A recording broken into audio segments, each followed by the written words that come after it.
Hola a todos, Antonio Navi de nuevo. En esta ocasión voy a platicarles un poco del mundo de los ETFs, ya que en la comunidad han surgido pues bastantes dudas acerca de, sobre todo los apalancados y los inversos que más adelante los vamos a ver. En este tutorial voy a dar una explicación general de todos ellos, de sus clasificaciones y demás. Como sabrán, yo tradeé durante varios años ETFs, Exchange Traded Products en general, y aprendí mucho de ellos, ¿sí? Y con ellos aprendí de hecho el mercado de valores. Entonces vamos a empezar con la clasificación normal que uno conoce, que es básicamente, son 4 modelos. Tenemos los más, en sí toda esta gama de productos se llama ETPs o ETPs, Exchange Traded Products, y estos se dividen en varios dependiendo del tipo de activo que tratan de replicar, ¿sí? Por ejemplo, tenemos los Exchange Traded Funds. En este caso, por ejemplo, es el SPY. Replica al Standard Poor's. Existe el que replica al Russell, que es IWM. El que replica al índice financiero de Estados Unidos. Todo este tipo de ETFs, es decir, de productos que replican índices, son ETFs. Tenemos también los Exchange Traded Currencies, que son sobre monedas. El más popular es UUP. Este es del dólar, ¿sí? Replican monedas, por ejemplo. Esta es la del dólar, si se dan cuenta. Tenemos también la del yen, que es FXY. Esta es, por ejemplo, la del yen. Replican monedas, ¿sí?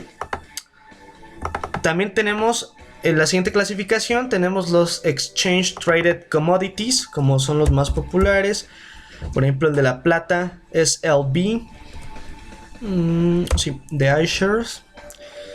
Tenemos, por ejemplo, híjole, hay unos muy sofisticados, bueno, de instrumentos mucho más sofisticados, como lo pueden ser, por ejemplo, el del uranio o el del paladio. Estos ETFs que replican metales, replican otro tipo de activos, como puede ser la soya, como puede ser el trigo. Incluso hay uno del agua, no recuerdo el nombre, creo que es PHO, sí, es PHO. Entonces tenemos una alta gama de productos, tenemos dónde tradear, dónde buscarle. Todos tienen correlaciones distintas, es decir, se mueven en contra del mercado, a favor, tienen correlaciones muy distintas, y eso pues la verdad es una gran ventaja que tienen los ETFs, ¿sí? Y por último tenemos los Exchange Traded Bonds. Bueno, de bonos, pues la verdad sabemos que los bonos son instrumentos más, es deuda pues gubernamental, puede ser deuda corporativa. En realidad es el mercado de deuda, es mucho menos volátil, por ejemplo. También contienen en este caso bonos de inmobiliarios, de retail. Entonces pues hay de todo, como lo mencioné. Esta es la primera clasificación y la más conocida, ¿sí? Por medio de qué producto replican. La más importante ahora es la de generaciones, ¿sí? Generaciones es de acuerdo a la composición, cómo se replica ese activo, ¿sí? Primera generación, y una de las más, pues las más famosas, de los más tradeados, es la réplica real, ¿sí? Réplica real se refiere a que este activo va a estar respaldado en algo físico, bueno, algo que realmente es. Por ejemplo, este es GLD, es el ETF que replica el oro. Este ETF está respaldado por onzas de oro, por ejemplo. Tenemos el SPY, que es el ETF más tradeado del planeta, y este es la réplica del Standard Poor's 500, del índice más importante de Estados Unidos, las 500 emisoras más grandes de este mercado, y está respaldado por acciones, por ejemplo, ¿sí? Entonces cada uno de estos activos va a estar respaldado por lo real. Si hay un ETF de primera generación en monedas, va a estar respaldado con esta moneda, ¿sí?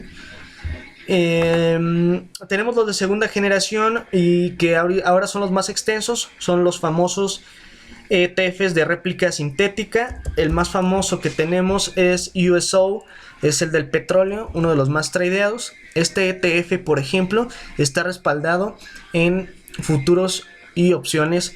También se utilizan warrants, también se utilizan forwards para este tipo de instrumentos. Cubren con réplica sintética, ¿sí?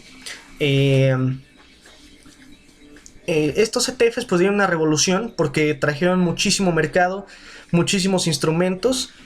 USO, por ejemplo, al tener futuros en su composición, va a tener mucho más tracking error. ¿Qué es el tracking error? El tracking error es el ratio matemático que nos indica la diferencia del ETF, es decir, del instrumento réplica, con respecto al instrumento real o al valor, al activo subyacente, ¿no? En este caso el petróleo. Entonces va a tener más tracking error uno de segunda generación, tercera generación evidentemente y cuarta, ahorita lo vemos. ¿Por qué? Porque están respaldados con futuros y los futuros contienen tres tipos de factores que van a afectarlo, ¿sí? Uno es el contango.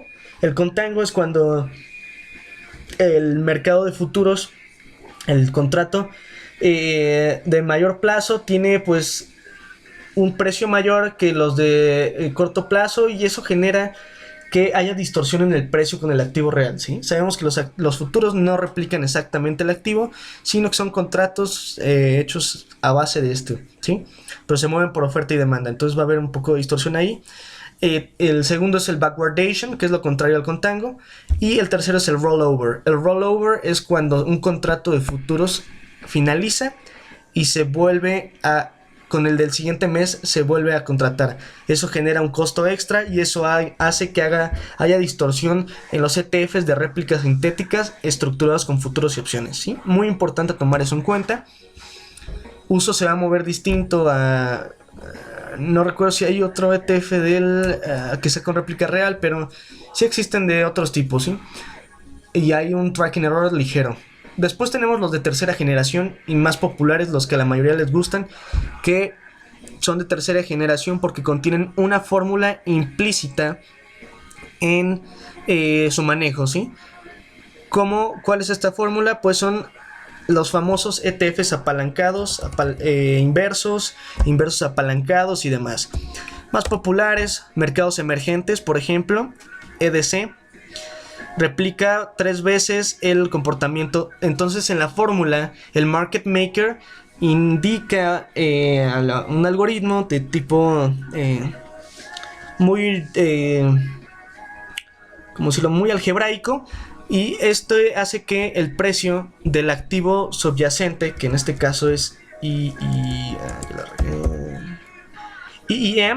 este es el activo subyacente, por ejemplo, el índice subyacente va a replicarlo 3 veces el comportamiento de este. Lo mismo sucede con el ETF inverso apalancado, ¿no? Solamente que al lado contrario. Ojo, estos son los que más riesgo tienen y son los que la gente desea operar siempre. Yo, en lo personal, estos activos no los recomiendo operar a menos que sea de intradía, es decir, unos cuantos minutos a unos cuantos días, que no pase la semana. No, es muy riesgoso guardarlos overnight, guardarlos over the weekend. ¿Por qué? Como sucedió con la catástrofe en Grecia, por ejemplo, la catástrofe económica, lo que pasó en China, lo que pasa con el dólar y eso, ese tipo de riesgo es sistémico y es un riesgo que sale, que nosotros no controlamos, que nuestra estrategia no nos dicta un control, ¿sí? Que va a haber problemas ahí y eso pues a mí en lo personal me disgusta mucho. Por lo que la mejor estrategia para utilizar estos instrumentos es ver el índice, el activo subyacente, y en base a eso utilizar el ETF inverso o apalancado normal, ¿sí? Eso pues da mucha más confianza. Una cosa importante, diferencia entre un ETF inverso y estar corto. En la emisora, lo único que cambia es que al estar corto genera costos extra y además la pérdida puede ser ilimitada, ya que estando corto el precio puede subir ilimitadamente. No vamos a ver el nivel nunca. Puede ser miles y miles de dólares, o pesos, y pueden superar nuestro nuestro valor en el portafolio. En cambio, los ETFs inversos, pues sí se puede saber hasta dónde podemos llegar a perder. Ojo, un ETF inverso, un ETF apalancado inverso, siempre va a perder dinero, siempre por el factor de apalancamiento.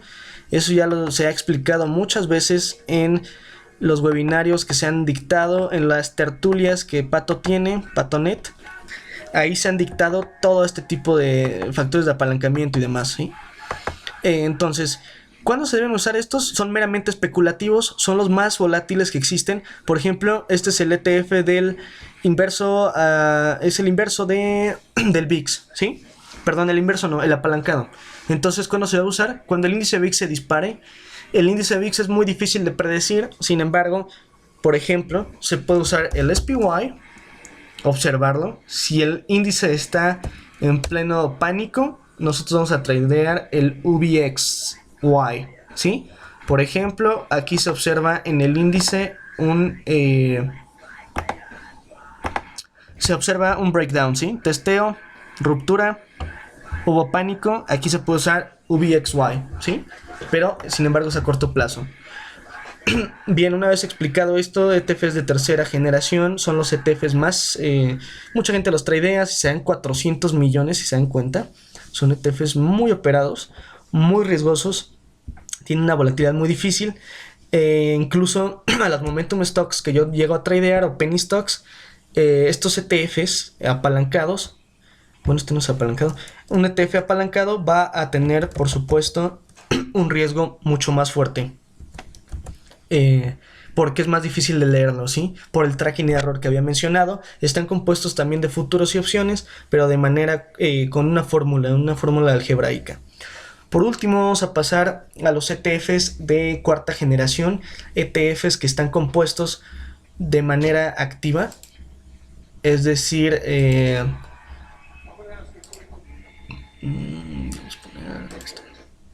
ETFs que están gestionados de manera activa por algún trader que quita y mete acciones.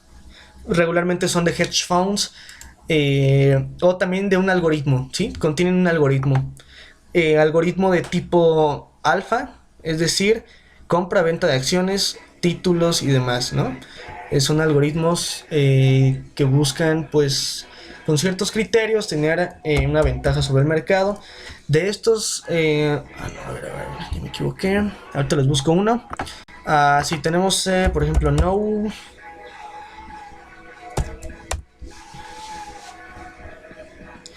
Este es un ETF, por ejemplo, de este tipo de operativa. Son mucho más, si se pueden dar cuenta, menos volátiles, ¿sí? Por supuesto, el día de la situación con China, pues hubo mucho... El Black Monday, pues sí hubo volatilidad, eso en todos. Pero estos ETFs se distinguen por ser mucho más estables en comparación a cualquier otro activo, porque tienen una diversificación bastante interesante. Son ETFs que no tienen muchos movimientos, las pérdidas porcentuales son menores. Incluso hay unos hechos para el retiro, déjenme buscar uno. Por ejemplo, este ETF es BSCK, es un ETF para el retiro. ¿A qué me refiero con esto? Es un ETF de poca volatilidad. Si se dan cuenta, está compuesto, aquí dice 2020, está compuesto por bonos corporativos, bonos gubernamentales, activos de baja volatilidad que vencen para este año. Eso hace que funcione como un fondo de barrido, digamos así, ¿sí? Un fondo de barrido es un fondo donde antes de depositar ese dinero, el dinero de una persona que está sacando a lo mejor de su fondo de acciones, de su broker, se mete el dinero a un fondo de barrido y esto genera poca volatilidad. ¿Por qué? Porque va a estar invertido en activos de muy bajo riesgo, de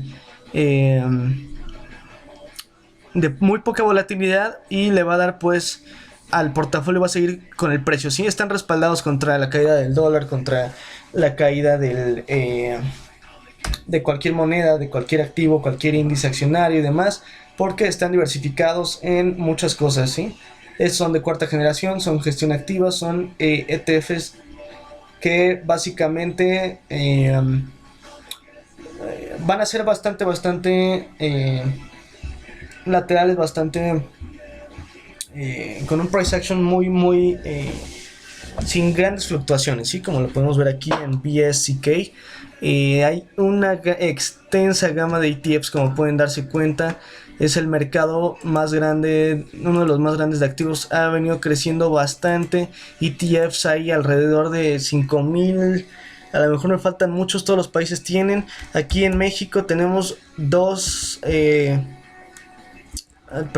varios.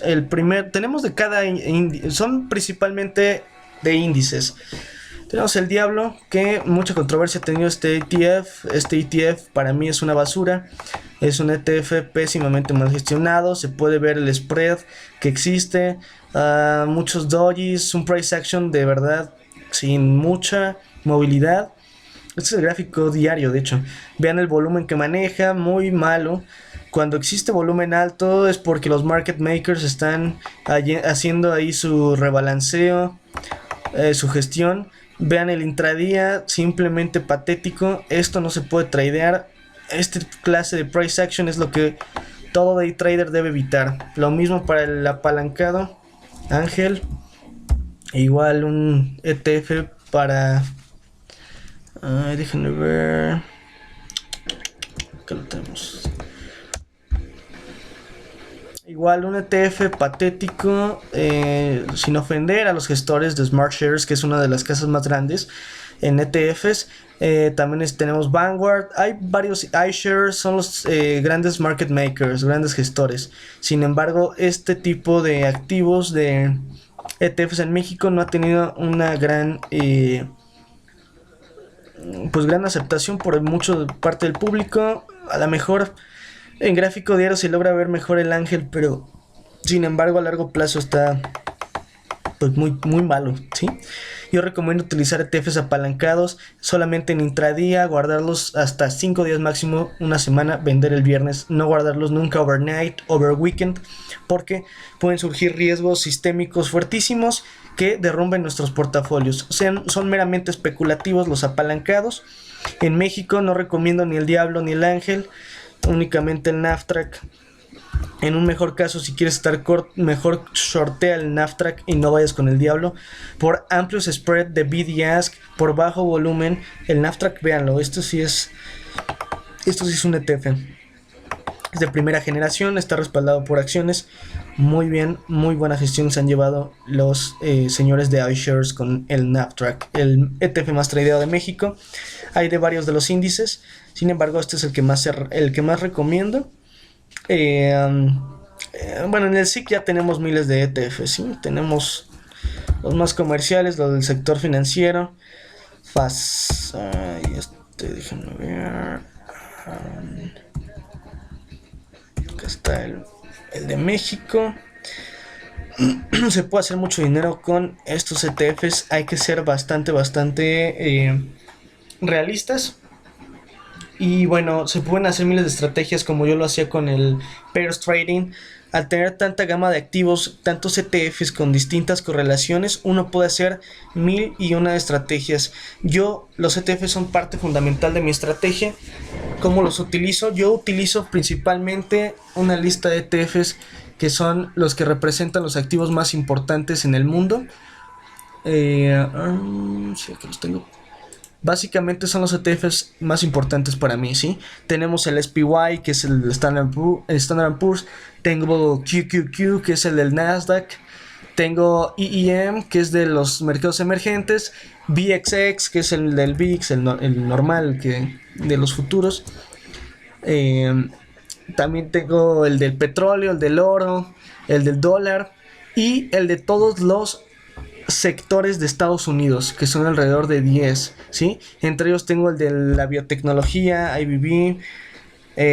Tengo todos los que empiezan con XL, que son básicamente como 10, representan muchísimo. Aquí está Healthcare, Utilities, Consumer, Technology, Energía, Materiales, ventas minoristas, Financial, Industrial. Todos estos ETFs son parte fundamental de mi estrategia porque diariamente los debo tener en una lista observándolos para ver qué sector es el más fuerte, qué sector es el más débil, en cuál debería tradear diariamente, bueno, en ese día y demás, ¿no? Es muy importante tener una visión más o menos global, por así decirlo.